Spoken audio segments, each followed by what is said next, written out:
বিতর্ক যেন পিছু ছাড়ছেই না ছোট পর্দার গ্ল্যামারাস তারকা তানজিম তিশার। আবারও শাড়িকাণ্ডে ফেসে গেলেন এই অভিনেত্রী। তবে এ বিষয়ে এতদিন নীরব থাকলেও ঘটনা যখন আদালত পর্যন্ত গড়ায় তখন বিষয়টি নিয়ে প্রকাশ্যে মুখ খুলেছেন তিশা।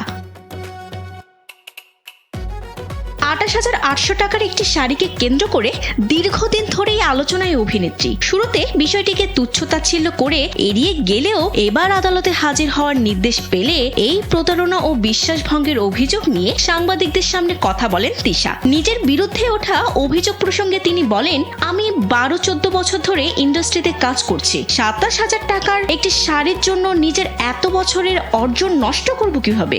এক ইন্ডাস্ট্রিতে একটা মেয়ের বা যে কোনো পুরুষতান্ত্রিক সমাজে কাজ করা কি আপনাদের কাছে খুব সহজ মনে হয়? অনেক সহজ না।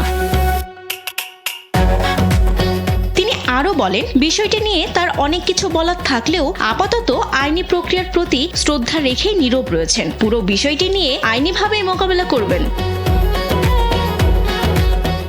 মামলার অভিযোগে বলা হয়েছে, অনলাইন ভিত্তিক ফ্যাশন পেজ অ্যাপোনিয়া থেকে 28,800 টাকার মূল্যের একটি শাড়ি নেন তানজিম তিশা।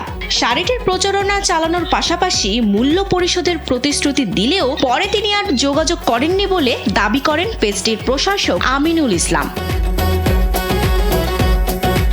এই অভিযোগের ভিত্তিতে 2025 সালের নভেম্বরে তানজিম তিশার বিরুদ্ধে প্রতারণা ও বিশ্বাসভঙ্গের অভিযোগে আদালতে মামলা দায়ের করা হয়। মামলার পরিপ্রেক্ষিতে ঢাকার মেট্রোপলিটন ম্যাজিস্ট্রেট মোহাম্মদ জুয়েল রানার আদালত অভিনেত্রীকে আগামী 13 আগস্ট আদালতে হাজির হওয়ার নির্দেশ দিয়েছেন। বিনোদন ডেস্ক, কালবেলা।